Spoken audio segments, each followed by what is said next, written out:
Alright, hello everyone. Welcome to the first stream of the year and to a new season of the Alchemy League.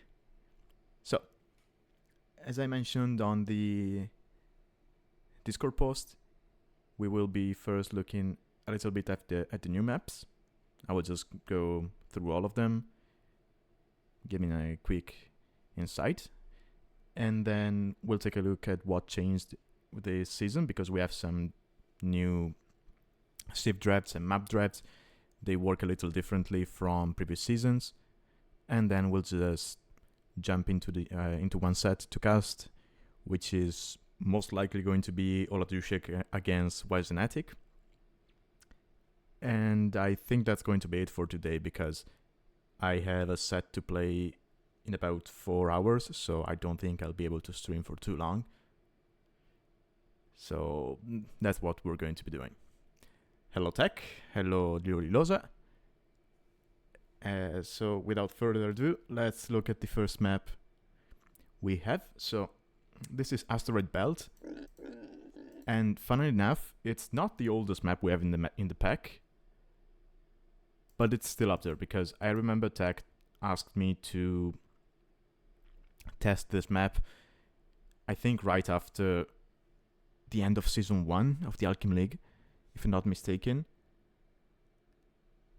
And that's because Tech has had this idea of doing a space themed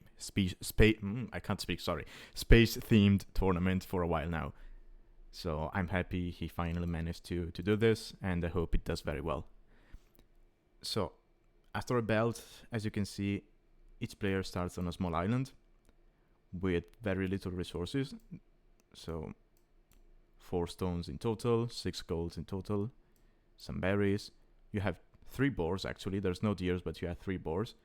And then instead of trees, and this is going to be, something very common in this tournament, you have these, I think they're called ruins in game.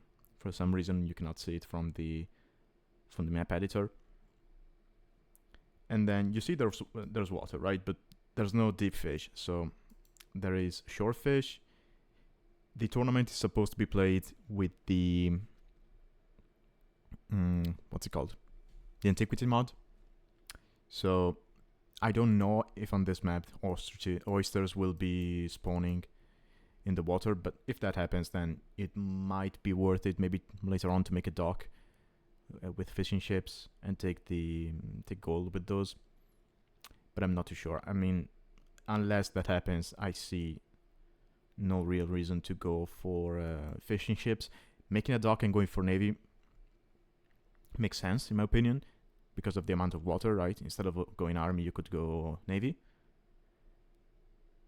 because most of the map is covered in water, as you can see, and you have to take control of these small islands with more resources, unless you want to go straight for the top of the map, where you have some woodlines, some gold, some berries. And that's it. I predict this map is going to be very aggressive, because I see no reason to play it passively. I see no way to safely boom on this one, right? Even if you go up here, yeah, it might be easy to wall, but then you don't have that much space, and pressure from an early castle can be devastating. So yeah, that's it for Asteroid Belt. Let's go straight into the second one, which is going to be Jupiter. Hello biscuits, welcome to the stream. Okay, so Jupiter, as you can see, we have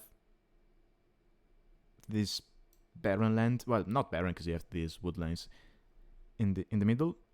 Again, very few resources around your base. There are some resources here in the corners of the map. You see these small islands, and again, there's water, but realistically no deep fish, right? So again, I doubt we will see fishing ships on this one. Again, you could go for some navy later on in the game, especially if you see your opponent has made a base here. You might be able to range it from the sea. But yeah, I think on this one, you're actually going to be seeing more army than navy compared to Asteroid Belt because of how open it is, right? Because yes, you can wall like this around your base, but then your wood lines are extremely exposed. So once again, I think this is going to be a very aggressive map as well. And oh, you only have one boar, right? Yeah, just one boar. Is it a sheep? No, it's 6 sheep. So go. Oh no, okay, you have 8. So uptimes on this one are going to be very difficult. It kind of reminds me of what was it? Kenai Peninsula, I think it was, in Season 4, where it was very hard to go up to feudal. But on that one, you had fish, so you could, if you could set your econ water, then you had a way to go up. But here, do you really want to make a dock for a single dip fish? I don't think you do. So yeah, I think this is going to be one of the most straightforward maps, right? You just build your base, you try to go up to feudal as fast as possible to set your farm eco, and you just try to smash your opponent. Also, side note, I know usually on maps, these reeds, they tend to have 50 wood. I think on this map they have 150. Tech might correct me if I'm wrong. I know there's one map where they have 50 wood. What we're going to be seeing it in a moment, but I think on this one they have 150, or at least 100. So they should be like normal trees, right? So you shouldn't be cutting too fast through these. Oh, and in the middle there's this hill with the flying dogs. By the way, we have these flying dogs on every map. You have some deer around it, but it's quite far away from your starting base and you're very exposed, so I don't know if we'll be seeing people go out to get this. The hill has no real advantage, right? But maybe if you can get a mill on these zebras, probably worth it. I don't know. I still haven't tested the map myself. Okay, next one is going to be Mars. Okay, Mars, if you have played in other seasons of the tournament, the map layout might remind you of 2 other maps. One we had in Season 1, and then the last one we had in Season 4, which was Kodiak, if I'm not mistaken, where you have one mountain range in the middle and the 2 players are on each side and there's water. What's different about this is that, again, it's probably not that worth to go out to fish for this, because you don't have that much, unless maybe you're Dravidians, because then long range fishing becomes more efficient. But if you look at these 2 islands you have in the corners, aside from the relics and the gold, if you can get a dock up here and your opponent doesn't see you, this could be a decent spot to get some extra food, right?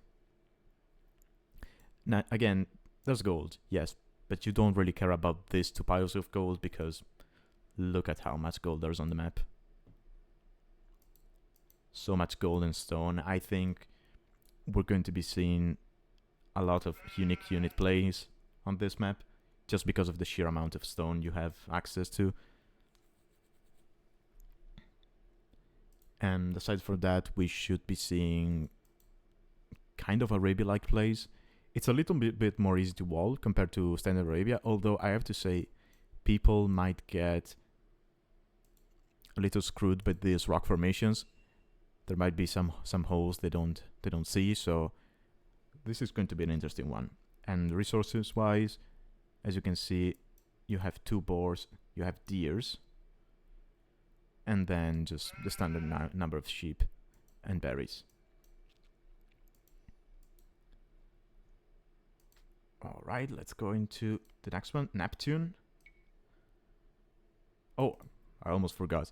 You have these Gaia units in the middle, the Photon Men, which, by the way, another thing I forgot, we had you remember how we had the swordsman in season 3 because it was Greek themed, and then we had the eagle in season 4 because it was Alaska themed. Grayton. On this one, Yay. instead of the Mandatum. Ready. starting scout, you have a photon man. Now, I know it has a rifle, but it has no range. So, it's a scout. I think the stats are basically like a scout cavalry, although it has 4 attack instead of 3. But then again, once you get to feudal, it doesn't get stronger, unlike the scout cavalry. So there's kind of a balance there. So I think it is able to kill a villager with loom, although I haven't tested it, so we'll see as the tournament proceeds. All right, this is one of my favorites from the tournament. So Neptune, as you can see, it's all water. It's water all over the map. This is going to be just a navy fest. I know I'm going to enjoy this. Now, some quirks of the map. Players, aside from the photon man, they also start with a transport ship. Now, you don't see this from the editor, but this transport ship, I think it can hold something like 200 units, and it has a lot of HP. Also, when it dies, it spawns another transport ship just like this one.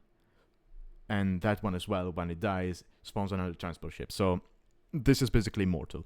Although if it dies when it has units in it, I suppose that even if it respawns, those units die in the shipwreck. But again, I haven't tested it.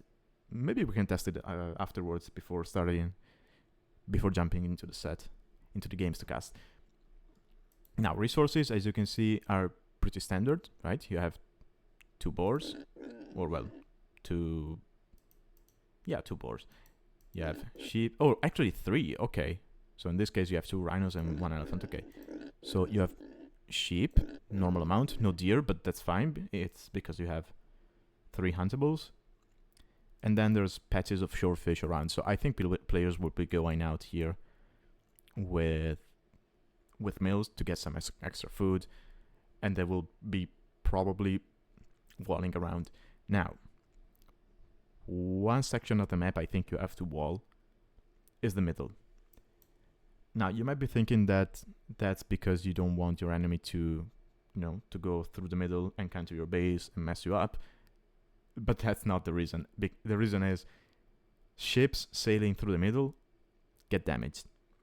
So I would say you want to wall the middle because you don't want your ships to, path through it and just die. So you want to do that to avoid having your navy refilled to get killed by the map mechanics, basically. Aside from that, as you can see, there's a lot of resources scattered around the map. Well, not a lot, but, extra golds and stones all around. And of course, wood knights. So I think we're going to be seeing a lot of demos. I think we're going to see, well, navy all around. So yeah, this is probably the one I look forward the most to be playing. So we'll see. Now, as for the next one, now Saturn. Alright, so this one, if you look at it, it reminds you a lot of Enclosed as a style.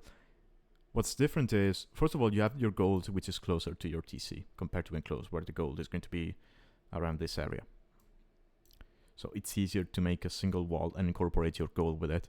And you drop a tower on it and you're safe. So the kind of play that you sometimes see in Enclosed, when people just wall themselves in, right, and abuse the market to go fast castle and then kill the feudal army from their opponent with that, is probably going to be a little bit easier. And then on Enclosed, you have one single ring of unbuildable terrain. You don't have that one on this, but you have this water. Now, you can build on this water, you can dock on this water, and I tested it, the ships can go all the way around, right? So they can circle all over the map.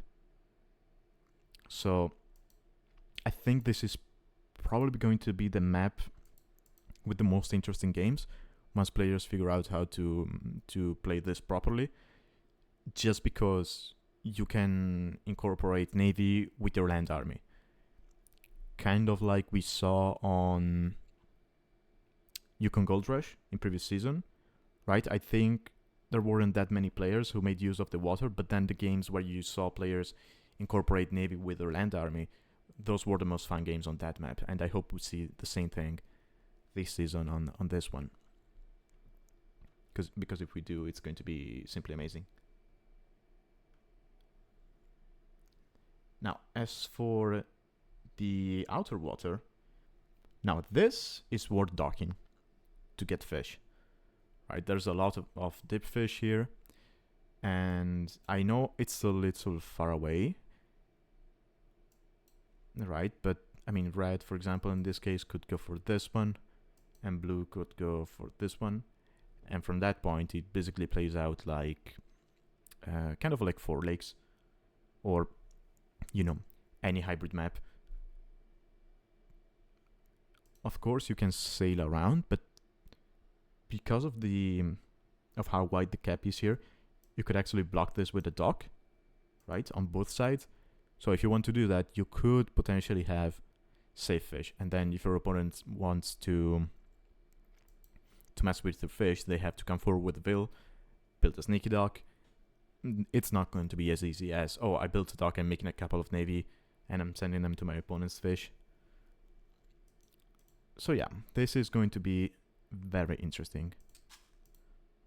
Probably one of the best maps in the tournament as well. Okay, next one is going to be Singularity. Now, I played this yesterday, and I learned a couple of things playing it that I didn't notice while I was looking at it. So first of all, as you can see, you once again have standard resources, right? You're missing deer, and you have a little less gold than usual. Same for the stone, but then you have 2 boars and the standard number of sheep. And then on the outside, as you can see, you have deep fish in the middle. Now, what I thought before playing the map was that you could simply sail around, right? But no, you cannot sail around because ships cannot go over this. So, because of the ice here, right? That thin sliver of ice, they cannot get through it. So, yeah, if you dock the corner, you're stuck here, which is nice because you have some safe fish boom. But then if you know your opponent has done the same, you might want to consider going forward and dropping the dock to, disrupt their fish eco.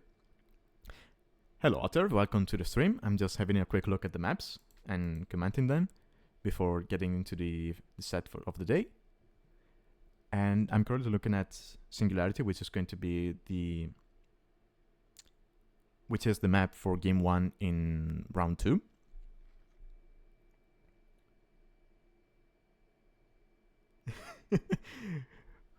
Well, Otter, I know some things because I just played this map yesterday, because I played my second round yesterday, because someone didn't want to play round 1 during this weekend, so yeah.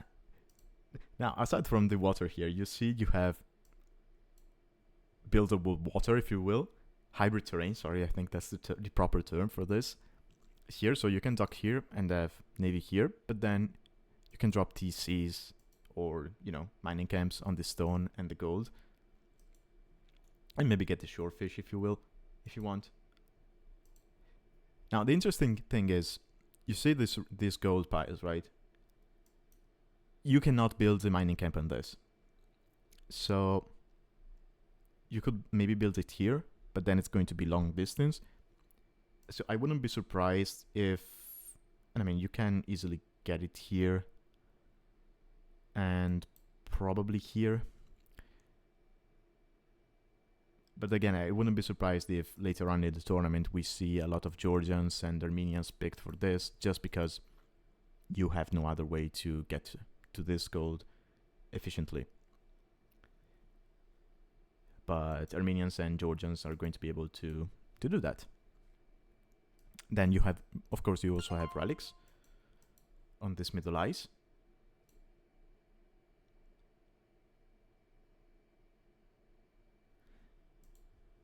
And yeah, and that's it.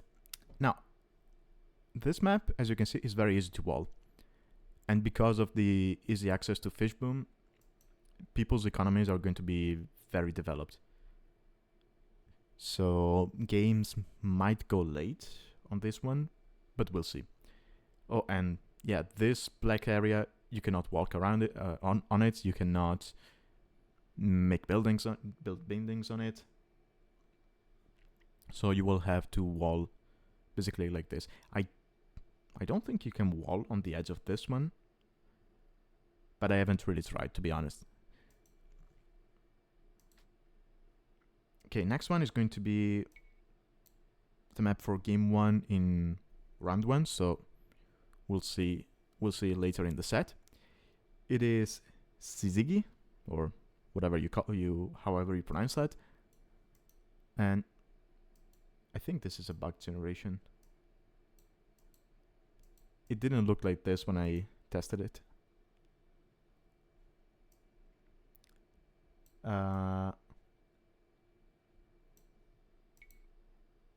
Wait.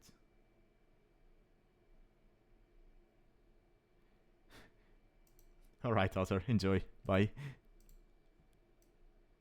Oh, this looks a lot different from what I saw when I generated this map. Okay, this is basically what it looked like to me. So you have 4 different sections of the map on a nomad start. Of course, you have water in the top and in the bottom, which are connected, but again, you could easily block with the dock. And then you have 4 areas. One is a marshy area with some gold and mostly trees and food. Another one, you have mostly gold, and then you have one where you have a lot of food. So you have herdables, you have a lot of berries and wood. And then here it's a kind of mixture. A lot of wood, some gold, huntables, and whatever.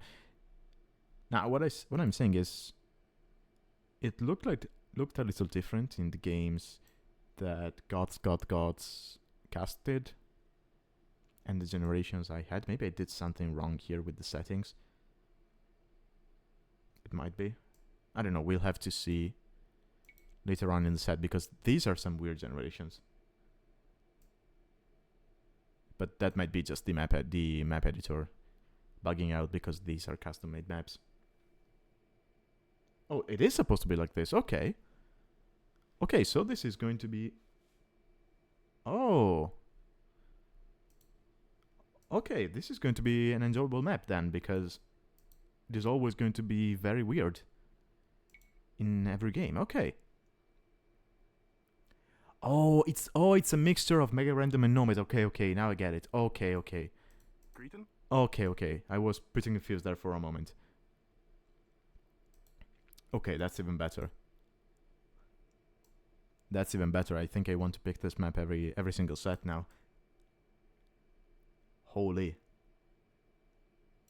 Yeah, I can tell just when you worked hard on it. This is amazing. I had no idea it was like this. Okay. So the only constant thing from what I'm seeing is the water on 2 sides of the map. And that's it.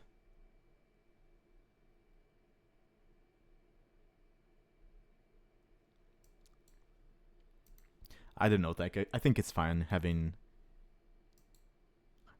a map which sometimes is very wild.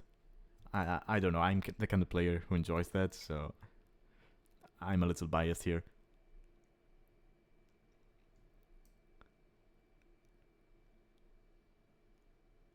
Okay, I'll stop generating this and move on to the next map. So, yeah, there isn't that much else to say about this map then, because it's always different. And as I said, the only constant is the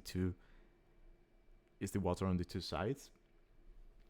So I think we're always going to be seeing water play, but aside from that, it's going to be up to players. Okay, next we have a map which was actually in Season 1, and that's Cataclysm. It is our second map with the Nomad start in the tournament. Well, it's kind of a Nomad slash Pilgrims style map, because you start on an island with some woodlines, and you have a transport ship, so you could either build a TC here and then move to the middle island, or you could just move straight away to the middle of the island with all of your villagers, or maybe 2 of them to make a TC, and the third stays here to make a dock. You can do it in many different ways. It's up to you. But aside from that, as you can see, we have this section in the south with a lot of gold and stone, but nothing else. So if you go out here, you will just take those resources. You will not get food, you will not get wood. And then you have the upper section of the island. And here you still have some gold and some stone, but just not in the same amount that you have here. And then you have your boars, some sheep, so scouting is going to be easy, although you start with the Phantom Man, so you're still going to have a scout. Now, if I saw correctly, this one is a different version of the Phantom Man, so this one should not be able to attack. Kind of like we had in Season 3, we had the Swordsman on the Nomad map, which was not able to attack. But he did have a lot more HP. So it kind of balances out. And yeah, Tech, I can tell you remastered this. Because if I'm not mistaken, in Season 1 the relics were more towards the south, so they kind of clumped together on the grey area, but I might be mistaken. Whereas now you've moved them a little bit more to the north. And except for that, I think the rest distribution is pretty much the same. Maybe woodlines were a little bit bigger in Season 1. I don't know. I might be wrong about that. The fish seems to be the same. Oh, and I know we didn't have these woodlines. I know we didn't have these woodlines on the starting island in Season 1. That's the first thing I noticed. So now making a TC on your starting island is actually viable, whereas in Season 1 you just had to... The only thing you could do was, load your villagers and drop them on the mainland.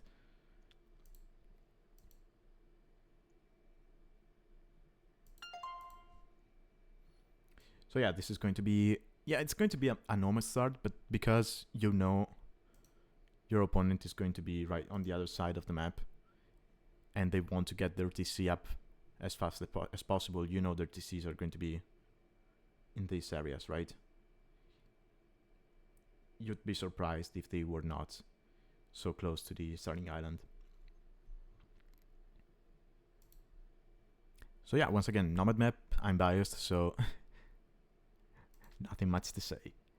And now let's get to the last map, which is another map which came back from Season 1, and that's Comet. So Comet, as you can see, players start very close to each other. There are very thick woodlines in the middle, and depending on the generation, they might even, spread like this and cover this area. So walling the middle is going to be a little easy. What's going to be hard is walling the back of your base, because as you can see, it's completely open. I don't think I've seen a single generation where you have a woodland here. I don't think you can have a woodland here. And the same happened in Season 1. And then you have shorefish here on this hybrid terrain. So you can expect people to go out here with mills to get some extra fish. And then you can dock this. And if you want, you can take oysters with your fishing ships to get some extra gold. Cookie Pirate says hello. Okay. Oh, hello, Cookie Pirate. Then, sorry you're having trouble with the account. Now, if I remember correctly, in season 1, instead of these oysters, we had dip fish, because I remember people docking and fishing in season 1. So I don't know if we're going to have that in this season, because getting extra gold is nice, but then again, you might want to get villagers on these resources instead, right? Although they're exposed, so that's going to be hard. Now, I remember we saw a lot of trashing in season 1 on this map. I wonder if we're going to be seeing that this time as well. And then this is the nice part, and this is something I would like to see getting more use, because I remember in season 1 people didn't really go for this area, mostly because of, you know, how quickly the game ended due to the aggressiveness of the map.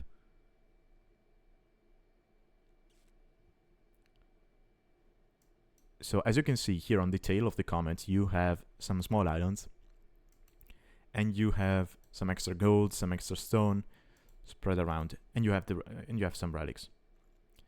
So as I was saying, in season 1, people didn't go out here that often because of how many resources you have in the back of your base and how quickly game ended.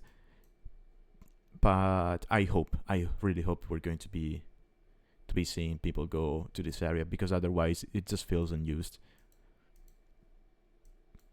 And I don't know if I see any other differences with season 1 for this version.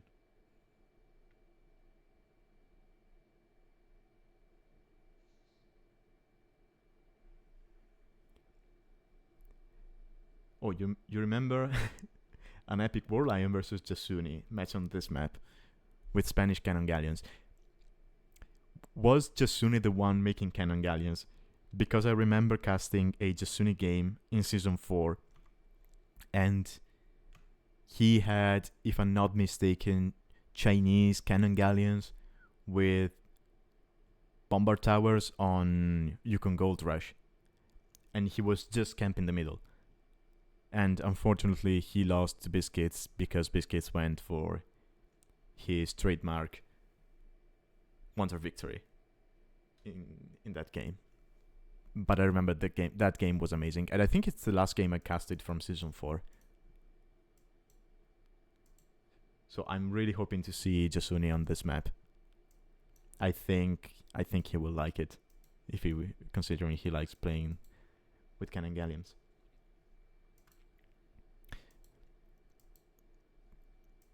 But yeah, okay. So that's it for the maps. I'll spend a couple of words on the what's it called? The tournament format when it comes to the draft. Because it's a little bit different from what we had in previous seasons. And then we'll just jump into the first set of the day, which I believe is going to be, I probably mentioned this earlier as well, but I just forgot. It's going to be Oladushek against Wisenatic. So let me change this. Okay. So this is the map draft we have for this season. So one thing you might notice is that we have 8 rounds, but we have 9 maps, which means that one map is not going to be played as your standard map for game 1, and that's going to be Comet.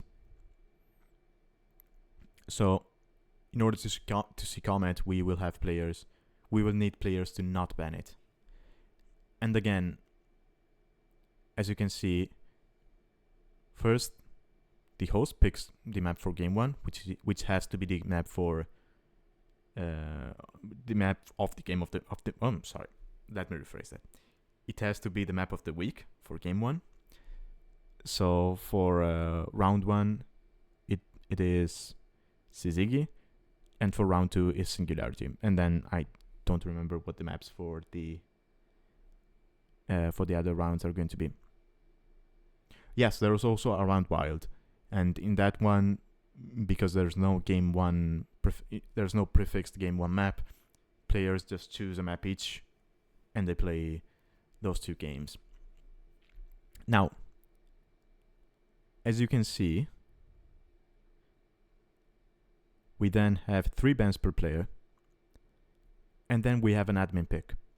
So what that means is that the lower seed or guest,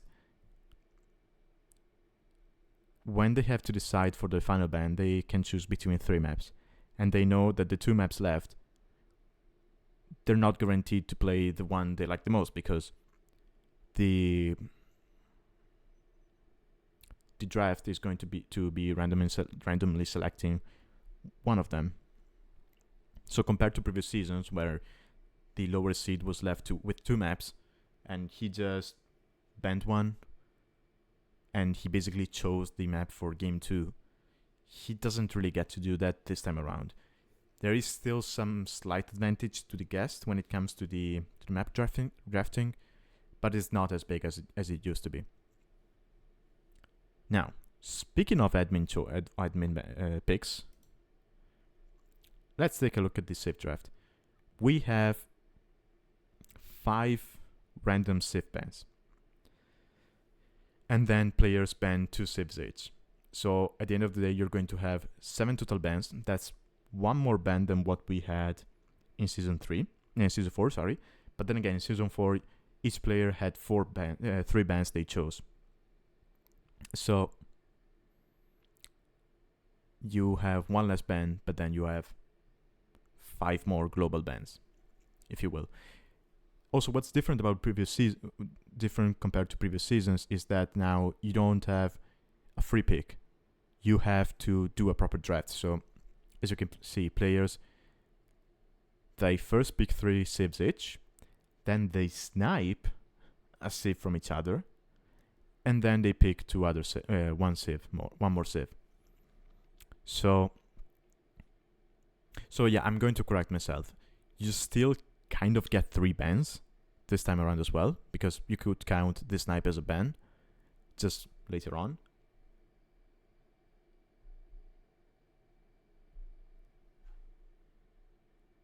So yeah, technically speaking, you still get 3 bans. Why is the drafting system called Captain's Mode? I have no idea, to be honest. I think... Now, I might be mistaken, but I think this site is not used for Age of Empires only. I think it's used for other games as well, and Captain's Mode is just the name of the site, but don't quote me on that, because I'm probably wrong, so... yeah, I don't know. I'll be honest, I've never looked into it. I just took it at face value and just said, oh, this is called Captain's Mode. Okay, fine, sure. I'll call it that way. So yeah, that was it for the drafts and the maps. So, let's get into the first set. Okay, we have Oladushek against Wisenatic. They are both around 2k. Now, Wisenatic was host here, so I think he's slightly higher elo than Oladushek, but it might be something like 100 elo difference. And that's it, so I don't think there was any handicap involved in this game. In this set, sorry. Now, as I said, map for game 1 is going to be Syzygy. As you can see, Wisenatic chose it.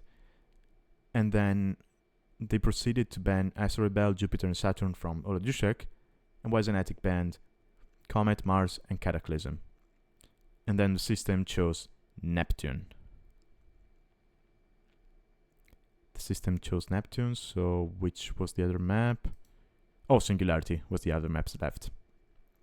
Okay, so both players were okay with playing either Neptune or Singularity, and I'm just putting this out there. Oladushek on Neptune, I have high expectations. Because we know Oladushek likes to go crazy. So I'm curious to see if he has anything cooked for Neptune, or if it's too early into the tournament for him to have something for this map. But now I'm curious. I mean, on Sizig as well, right? Because of how chaotic this map is. So I predict this is going to be a very fun set. Looking at civs, we have global bans: Aztecs, Vikings, Turks, Mongols, and Poles. And then we have Burmese and Burgundians from Wisenatic. Burmese is weird to me, considering the maps we have. And then we have Bengalis and Spanish from Oladushek, which makes sense. You have a Nomad Star map. Both civs are very strong on that. Then we have Koreans, Khmer, and Cumans available for Wisenatic. He picked Persians, but Oladushek sniped that. That was a good snipe.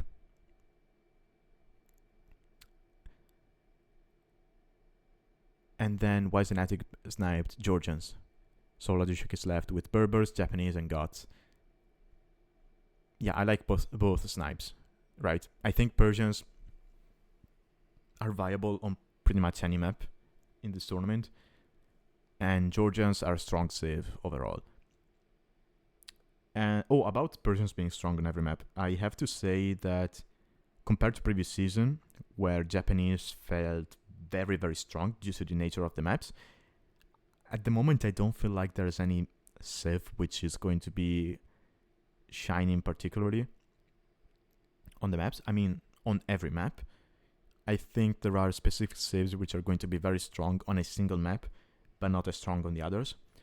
For example, I mentioned how Georgians could be very strong on Singularity, and not just because they're Georgians, but because of the mule cards, so you can get the resources on the ice. Whereas, well, Persians, they're always going to be strong, right? They're Persians. You put them on any map, you get them on any map, you're happy. And that's just the nature of the save, not the nature of the maps we have in the tournament. The Japanese have potential on a couple of maps, but as we've seen, there's a lot of water, but not that much deep fish. So, yes, they're going to be strong on a couple of maps, but I don't think they're going to be overpowered overall in the tournament. Although, again, it's probably a little too early to say that. But we'll see. Now, let me get capture rate started, and we'll just jump into the game.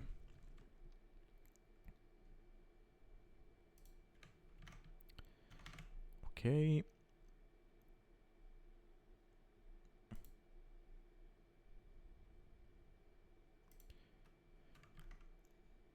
Okay. Here we are. So, we have Sizigi. Okay, we got a generation which is not as wild as the ones we saw earlier. We have 4 sections. We have some wood and very little gold on the southern one. We have a marshy terrain here in the middle, with a lot of woods, lot of hunt. And as we can see, Oladushek is making ATC right here. That's a good spot, and oh, it is right on Wisenatic stock. Okay, the TC is not going to range that villager, right? No, he should be right outside the range. Still, if you're Oladushek, do you just... I mean, you can will fight this. You get Loom straight away and you will fight this. But you could also just, you know, Garrison your TC and shoot the dog down. Although, nah, it's not worth it. Yeah, and Wisenatic sees this because he's Koreans. I'll talk about the civs in a moment. Sorry, I was just very interested in this position. So he sees that. Now, as for Wisenatic's TC, it is a little sad. There isn't that much wood here. And, I mean, there's a lot of space here, but no resources, basically. You have some gold. He does have access to stone, which is not something Oladushek can say, and that takes me... Yeah, that brings me to talk about the civs. So, we have Koreans against Berbers. So, both civs like to go for their unique units. Berbers, they have a strong option with cavalry as well, and Koreans with archers. But generally speaking, their best units are the unique units. Unless you go very late into the game, then Koreans can start thinking about going siege onager, halberdiers, and bombard towers, something crazy like that. But that's very late into the game. So, and this is a nomad start, so I think both players want to play unique unit. Now, the issue with that is that, let's take a look at the amount of stone on the map. No, that's the deer, sorry. Okay, as you can see, there's very little stone. 4,200. And it is mostly... Now, if I'm not mistaken, it's mostly here in the north. Right? As you can see, we have 12 piles, so it's 4, 6, 8, 9. Yeah, I can't find the last 3, but as you can see, most of the stone is close to Wisenatic. There is basically none close to Oladushek. So, Camel Archer is not really going to be... Oh, this is so annoying. Camel Archer is not really going to be an option for Oladushek. Which is a shame, because Camel Archers can deal with the War Wagons because they deal bonus damage. Yeah, he's going to get that elephant.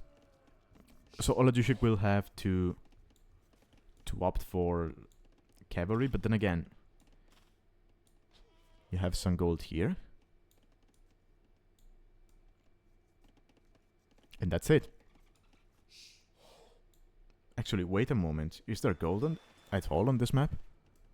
Okay, you have 2 piles there. 3 piles there. Again, mostly on Wisenatic's side. And that's it. I think you only have... I'm sorry, I keep zooming in and out, but I have to check this. So, yeah, there's 7 piles of gold in total on the map. This is going to be hard. And this is going to be hard for Berbers, especially because this is just going to go into a trash war. And Koreans have both their pikes and their skirmishers discounted. So they're actually very strong when it comes to having just trash wars. Again, Berbers, they do have light cap discounted. And they have an option which I hope we see from Oladushek, which is the Janitor.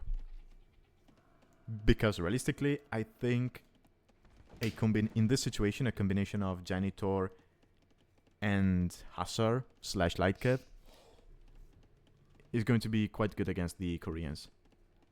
Right? Koreans are very unlikely going to go for the unique unit due to the lack of stone. Although granted, he has enough back here to make... Yeah, I mean, with this and this, he could make 2 castles. And then you have another 700 here. Yeah, that's what I wanted to see, Oladushek. Let's go. Oh, no. Oh.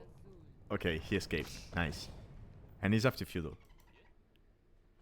Do we see fire galleys? We do.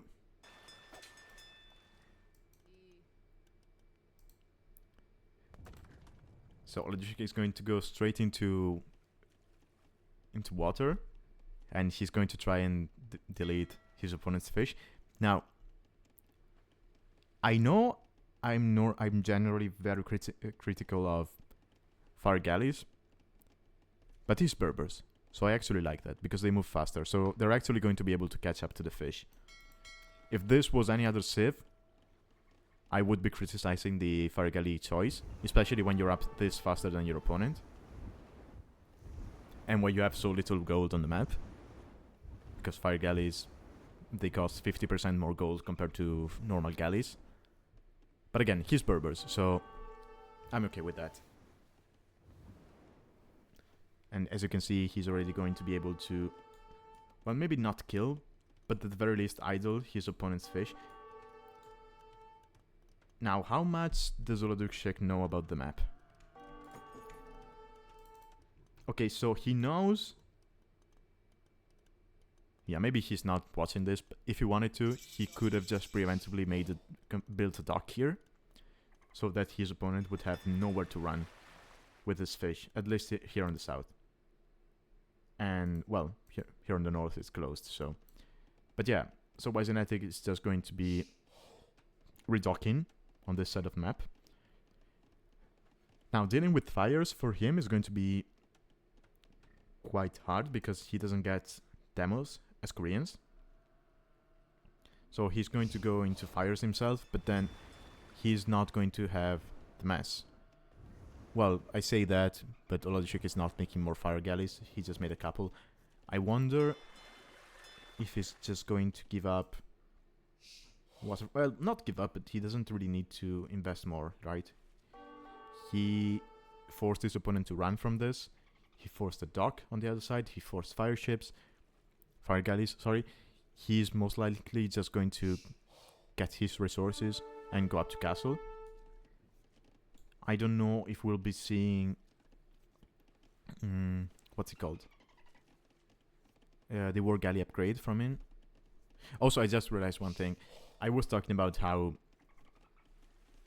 they have no gold and no stone on the map, and that they should as such just go for trash, but we know that because of what we're watching as spectators. They noticed that. I mean, Oladushek was probably looking around this map and thinking, where the hell is the gold? And then he sees his opponent's side and it's like, well, he doesn't have gold either, so I don't know. Okay, so Wisenatic is actually probably going to be winning water. Oladushek is missing the... Yep, he was missing the buildings. So he's had the resources for a while now to go up to castle, but he couldn't.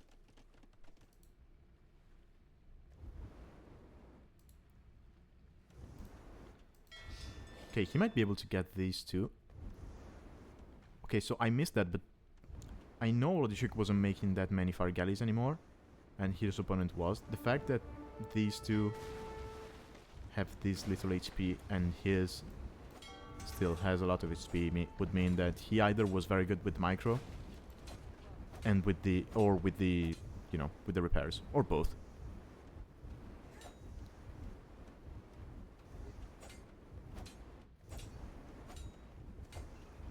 Okay, so now Wisenatic is up to castle. What is he going to go into?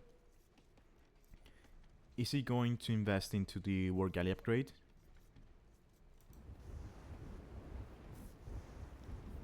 I mean, he could consider it, but then...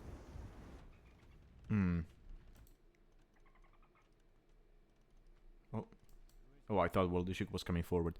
Okay, Oladushek is on stone. So he found this stone. I don't think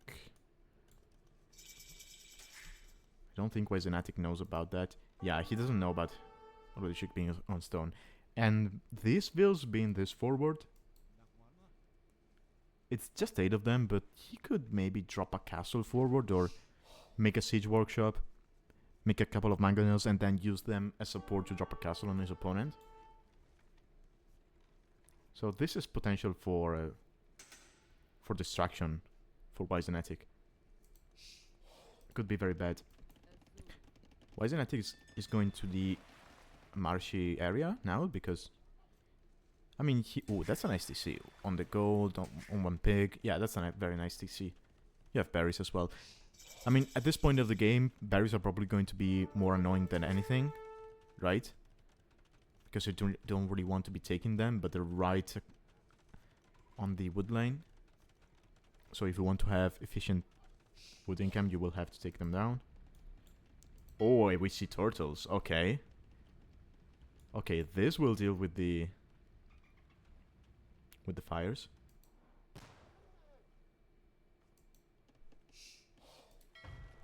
And there's one on the sea. Okay.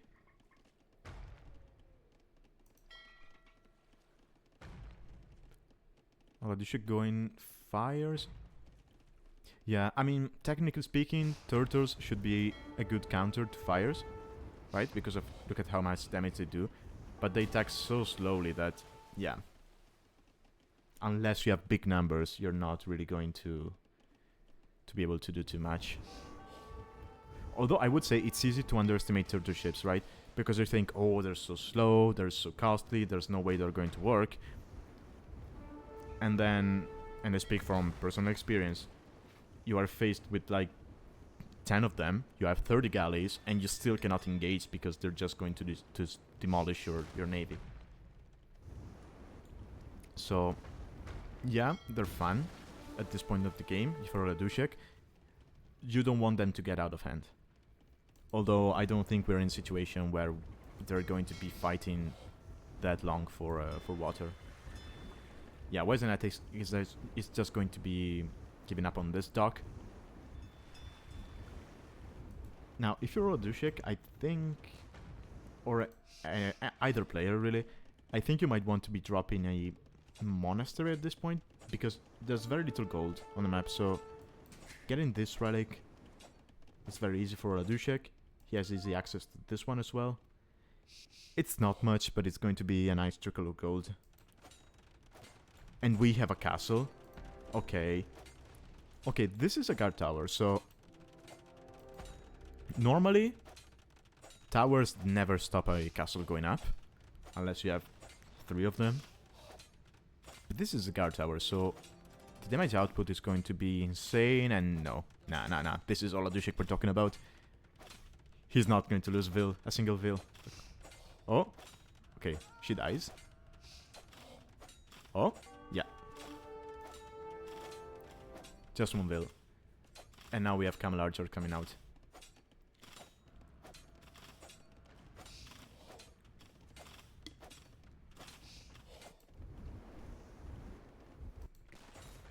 Now, that said, that castle denies no resources whatsoever. Because as you can see, Wisenatic's DCs, he has 1 here, 1 here, and well, he's starting 1 over there. So his TCs are quite safe. And he's on 3 TCs. Oladushek is still on 1, as you can see, and as you can see, that shows in the eco difference. Now, Oladushek has more fishing ships and could potentially... no, I don't think you want to invest more on this. Maybe later on to make some fish traps, but I'd rather see some extra TCs from Oladushek at this point. Now we have a castle coming up here. Yeah, this is a good position for... This is a very good position for Wisenatic.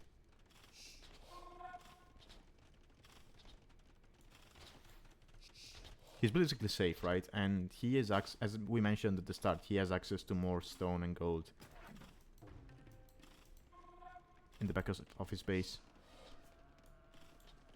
And technically speaking, Oladushek has access to more wood. But it's going to be a while before this wood line runs out, so... Wisenatic is not going to be running into any wood problem anytime soon.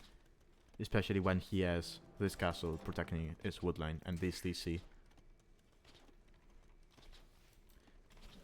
Now granted, war wagons, they get countered by the Camel Archers, but there's just 2 of them on the field. And Oladushek has no gold access at the moment. And he got a relic. Yeah. And... wait. Oh, he got one from here in the middle. Is he sending the monk? Oh, I thought he would be sending the monk around. Well, never mind. Does this thing do anything? Okay, so Oladushek is using the market. But yeah, Wisenatic is up. So he'll just trap this. He's just going to trap his opponent down. Oladushek has enough stone to make a second castle. He probably wants to drop it here. He could potentially drop it here, but I don't really see the point in doing that. Yeah, he's dropping outposts just to understand where it's best to drop it. But yeah, this is not good. This is not good for him. Wisenatic is going to be up in a moment. He can just make traps. And he has the eco to add some trash behind that. Right? For the moment, he sees only camel archers from his opponent, so he could easily go into skirmisher. He gets the armor for free, so he just needs to get Botkin and Bracer. Okay, no, he's opting for scouts. Wait, is he thinking about... There's no way he's thinking about Korean Hussar, right? Because Koreans do get Hussar, but... I mean, it's going to be fun if we see that. Okay, the second castle went up here, okay. Denies a wood line. I mean, you could just build a lumber camp here. Yeah, Wisenatic doesn't see that, but... I mean, losing this village is going to hurt. Because of course you lose this position. But you don't really care, right? Third castle going up here. I mean, Oladushek... No. It's not going up. Right? I mean, even if it does go up, you just trap it down. No, kill the camel archers. Or just tank everything, I don't know.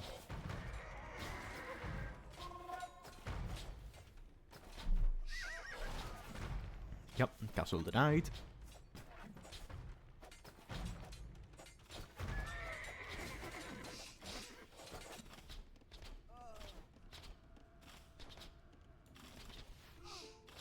And Oladushek calls the GG. Yeah, he knows he's too far behind. He has no resources to go up. And he's just going to get trapped down.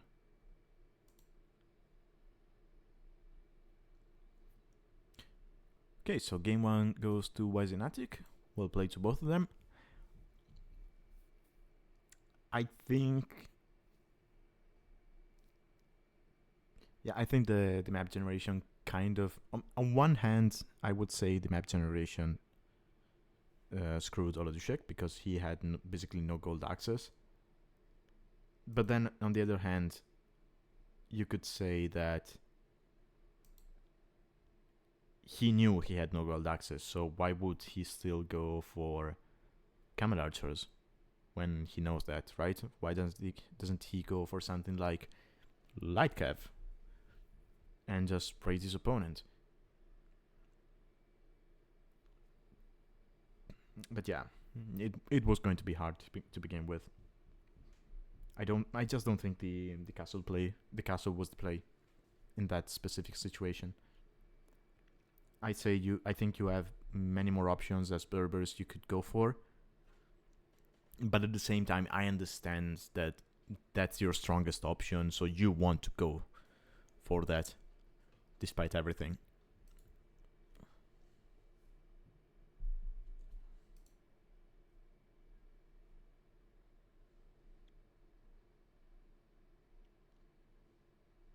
I mean, rest collected. mean, looking at the villagers' difference, I was expecting this to be a larger gap, but it wasn't. So that was nice from Oladushek. Yeah, see, I mean, Wisenatic had almost double the vills, and yet he was ahead of what, 2k4 resources.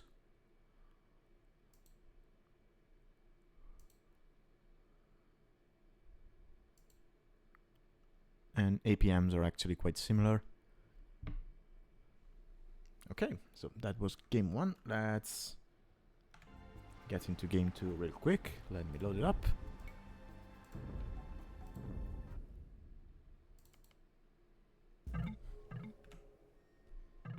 Which is going to be on Neptune.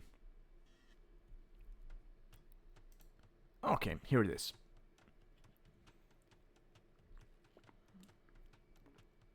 Okay, so we have...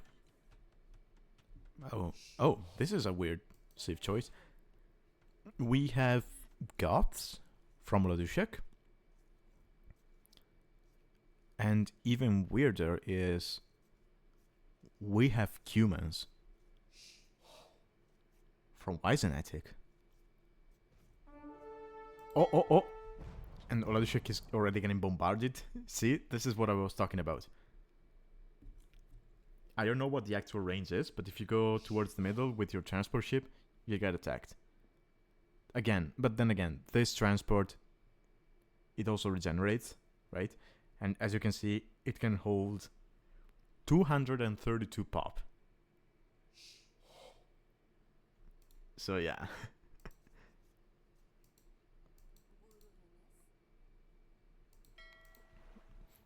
Okay, so what is Wisenatic thinking with humans? Are we going to see a double TC boom?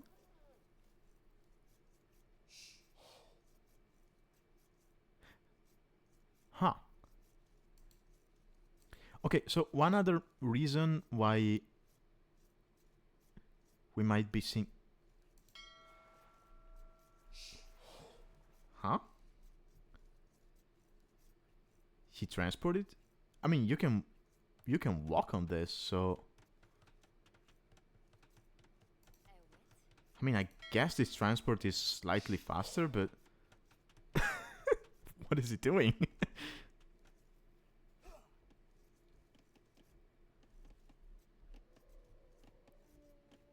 I mean, yeah, it's more efficient, if you will, but the amount of micro you have to... Never mind. I mean, he's higher elo than I am, so who am I to criticize that, right? Anyway, that was just funny. Oladushek just walking around like a pleb instead of using, you know, modern transportation. He's doing it again. What? I mean, dude, just pick Berbers next time for faster transport ships. You just zoom around the map, you know? Oh, that's a nice mill. That's a very nice mill. He could even just... Nah, you don't kill the elephant on this. You lure it to the TC.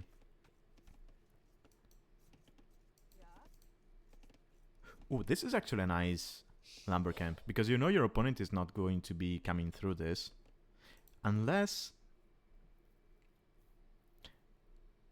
I would have to check it, but I think you can circle around, right? You cannot go through the middle. But I think you can just go on the edge.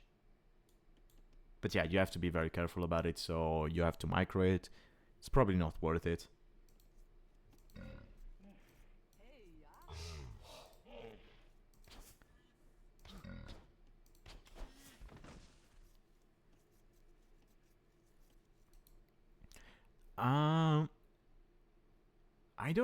I don't think they can see the white dots. No, I don't think they can. We can check afterwards by just loading up the map in single player, but I don't think you can see that.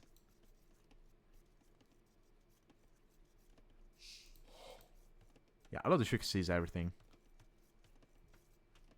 And he's ahead in score because of that. Oh, forward barracks. Okay. Now we're talking. I mean, Wisenatic has a decent exploration as well. So we're going militia on a water map. Okay.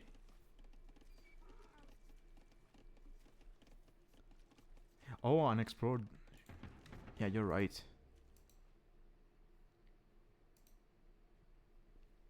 Yeah. Yeah, I cannot see the white dots.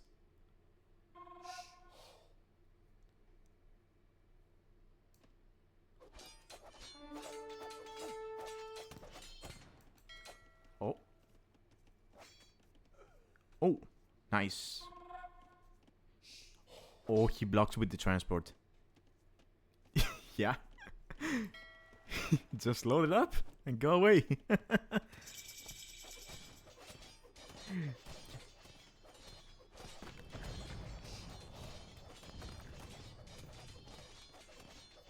Are we going to see? Yeah, he's going for the second TC here.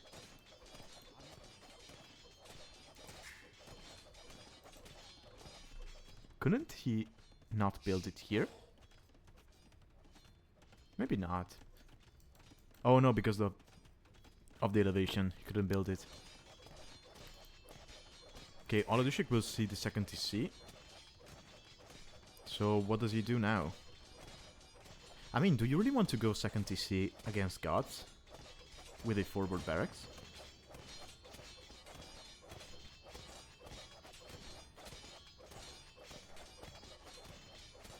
Because, sure, now you're going to be booming. That's good and all, but... Can't Goths just go up to castle behind this? And maybe use... Make a second or even a third forward barracks. And just go full longswords and take down your TCs before you're up to castle. I mean, Oladushek is going to be tight on timing for that, but I think technically he could do that. Also, I'm curious if the Photoman counts as infantry.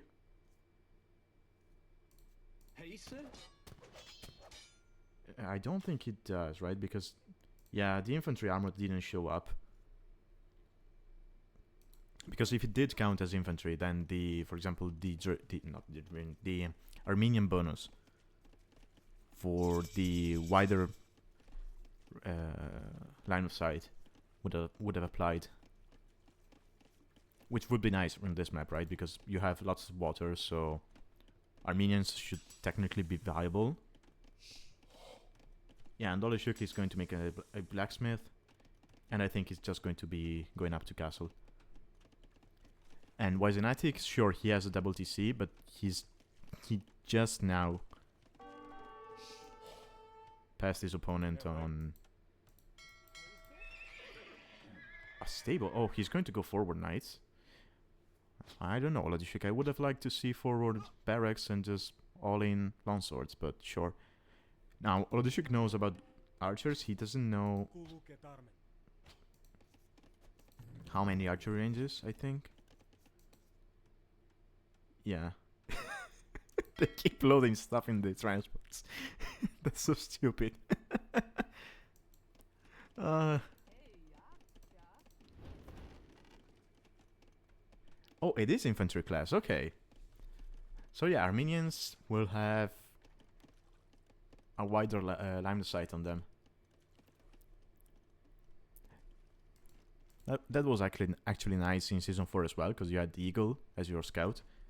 So you had an Eagle Scout as Armenians, meaning you would have even more line of sight on that. Okay, so...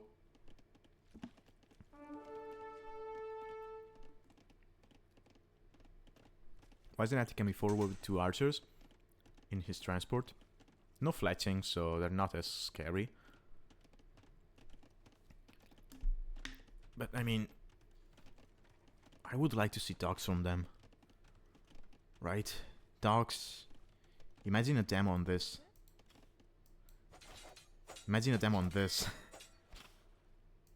Oh, don't lose the chance. Yeah.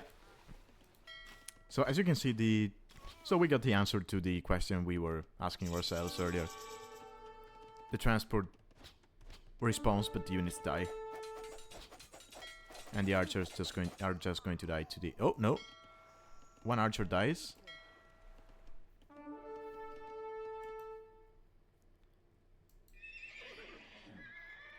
And we see knights from Oladushek, not infantry. I'm so disappointed, man. I wanted to see infantry from Oladushek. He gave us so much infantry in the previous season. I wanted to see more. Oh! So he's going to be pressuring one side with knights and the other side with mangonel. That's very nice.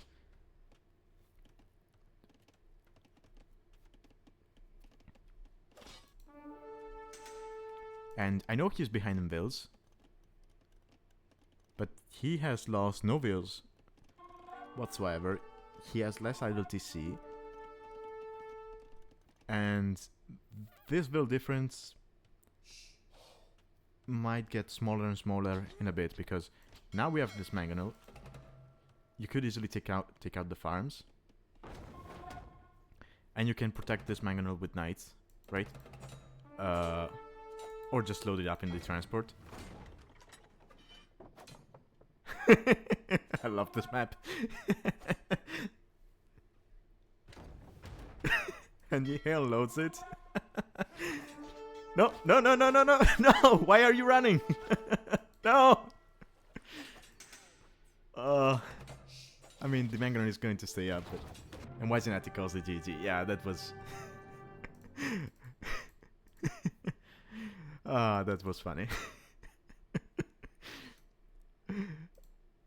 I hope people in the tournament make the same use of the transport as these two did. Maybe not for the Port Lord, I think that was overdoing it. But this was a very fun set, especially at this map.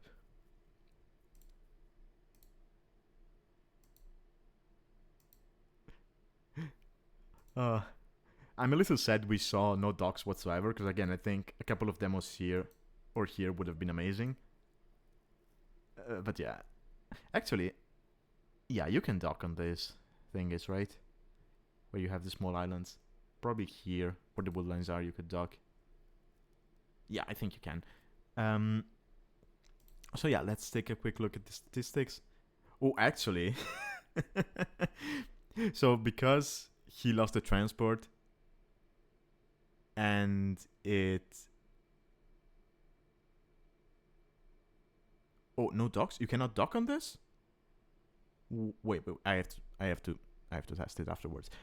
So, because he lost the transport and it respawned, it counts as a unit he made.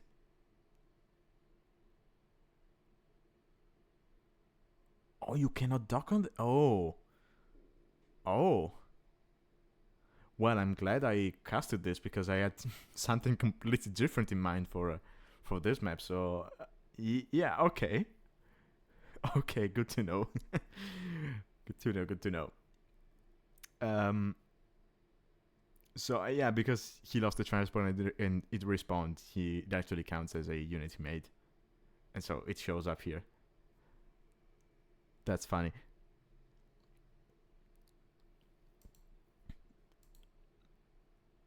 Okay, let's go more deeply into that. So we have an actually better kill for Wisenatic kill ratio, but I mean, Goths are never going to have a good kill death ratio anyway. He actually had more army as well, but it was feudal army against knights and siege. He was even behind in eco despite having a 2TC boom going on. So yeah.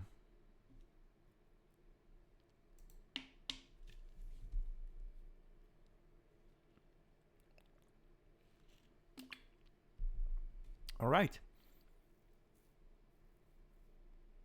Oh, and APM were slightly higher than the previous game. I think that's due to the transport ship being in play, but I don't know. All right, so yeah, I think I'm going to end the stream for today on this set because I have a tournament to play in 2 hours and a half. So I think I could probably be able to cast another set, but then I probably wouldn't have time to, chill a little bit before the tournament. So I'd rather stop it here. I'll try casting more next week. Thank you to anyone who joined and to the players. Enjoy your next sets, and I hope I'll be able to cast your sets. Now, let's see if is there anyone I could be raiding. Oh, actually, yeah, I can raid my fellow Italians.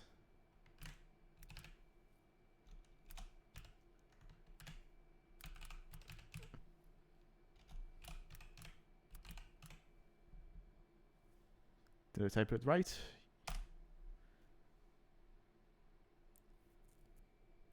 Okay. All right. I'll end the stream here. Have a good one. Bye bye.